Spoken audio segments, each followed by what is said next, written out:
Hey guys, what's up? Welcome back to my channel. If you're new here, then you know, welcome. My name is Priya, aka Beauty and the Books, and as the name suggests, we do all things beauty and book based here.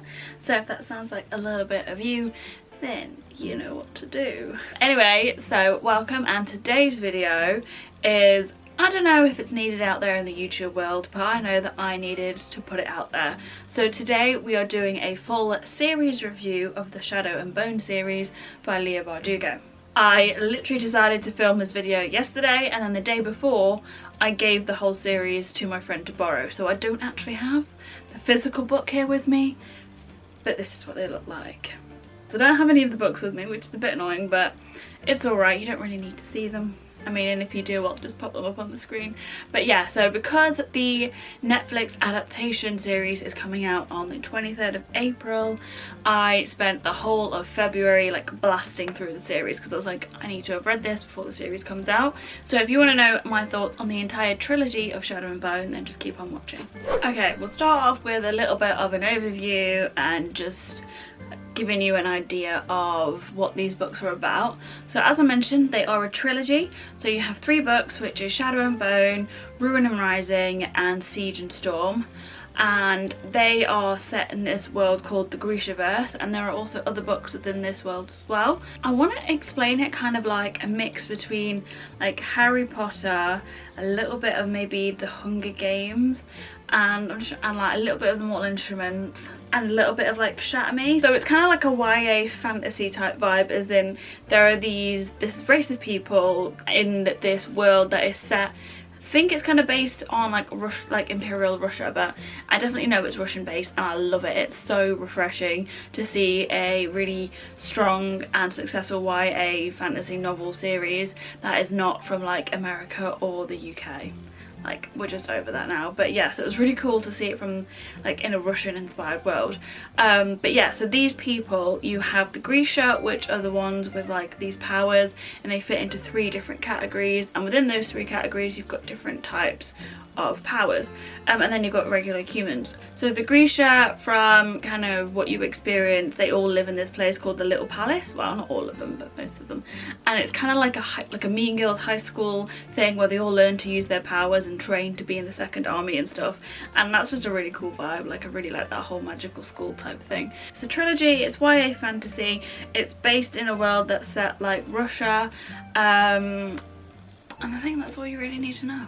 So if we start off with book 1, Shadow and Bone, this one, I did really enjoy it, but I know some people don't.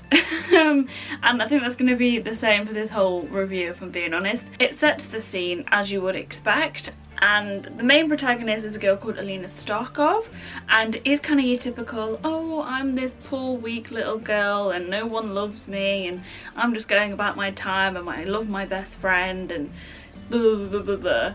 But then, oh no, I've got these amazing magical powers, where did these come from? Type thing. And then the story progresses from there. So it is your really cliche, typical trope of girl comes from nothing, girl becomes one of the most powerful people in the world. So as I mentioned, the whole world is based on Russia, and I really love the world building aspect of this novel. It carries on throughout, but obviously the first novel is where everything is built and shown off to the reader, and it's done in a way where it's not too much. This book does leave a lot of things kind of unfinished, so there's a lot that kind of goes on, a lot of action and, you know, bits and bobs and things that are brought up, but they're never fully described or developed or like tied up and ended. But she does go on to the later books and she does pick these back up again, so it might have been mentioned in book 1, but then in book 3 it kind of gets back up and resolved. Now there's one thing I have to say, the character of Mal, like, I like him, but it's just a little bit pathetic. I mean, he's okay, he's a good character, but I just don't like his relationship with Alina, and I just think he like holds her back and they're just holding on to an old version of themselves. The chemistry just isn't quite there. Alina and the Darkling, on the other hand, now that is a messed up, villainous relationship I can get down for. Anyway, book 2.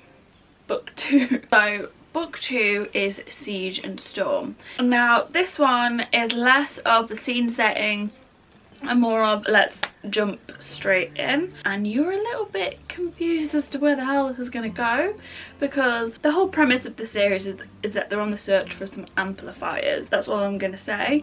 And book 2 right at the beginning is they're actually on that search, so you're thinking, well, if you find them, like, now what is the rest of this book going to be? While it was really good and really action packed and really like gripping at the beginning, and it was also like that at the end, the middle bit did just kind of lull it for a little bit for me. There was a bit of like, okay, come on. And as I mentioned about Mal and Alina and their chemistry just didn't work for me, yeah, this book definitely put the lid on that, because excuse me darling, really their relationship just felt a little bit forced. What I did love about this book, and I know the rest of you if you've read it will also love about this book, is Nikolai. Nikolai is like the breath of fresh air that this needed, because a lot of the characters were all really serious and all really kind of like in their heads, and you just all round babe. I mean, he just kind of pulled it back, and then seeing him throughout the rest of the series was really good. Okay, so book 3, Siege and Storm. This is the finale. This is the last book in the trilogy, and it wrapped up the whole thing really nicely for me, I think. The climax we needed, it tied all the little loose ends up for me, and I just really enjoyed it. What I do have to say though, going back onto book 2 and book 1 and this one, is plot twists. When you think something is going right or going wrong for these characters, she's just gonna whiplash you right back the other way, because her plot twists just come out of nowhere. Like, nowhere. You think you're safe and secure? No. You think you're in trouble? No. She's just gonna come in and just blow that reality up into pieces, and I loved it. And if you've read this, then you'll know what I mean by like the plot twist with the Firebird though. I mean, I feel like I should have seen it coming, but I didn't. If you've seen a few of my other reviews, you'll know that I'm not someone that anticipates next steps. I literally just read the book and just go on the journey with them, so I'm not good at anticipating plot twists or anything. But yeah, that yeah.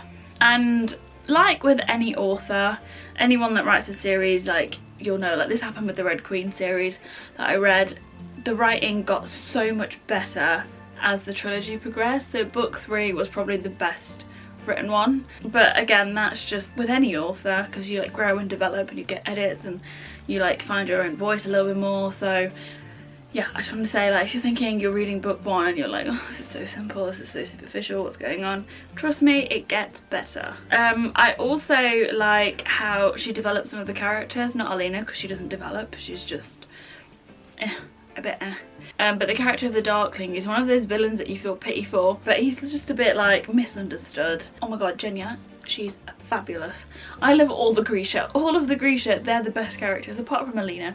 They're just amazing, and Tamar and her brother, I love it.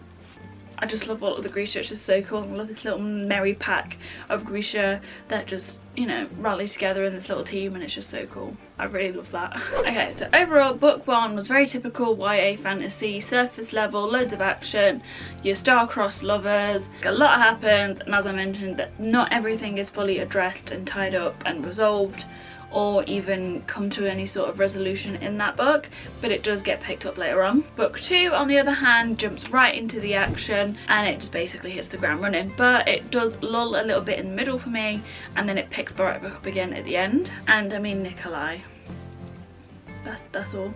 And then book 3 was a pretty much nice, easy, tidy, fabulous little ending with a few little plot twists put in there, and I can't complain about it really. The writing style gets better as the books progress, and the overall world, the Grishaverse world, is just fabulous. I love it so much. Character development was good, could have been a lot better. I think with Alina, she did just make her a little bit pathetic. Like, she developed a little bit, but she always, I don't know, she was a bit meh. So some of the other characters, fabulous, I love them. Zoya, ooh, which is bye bum.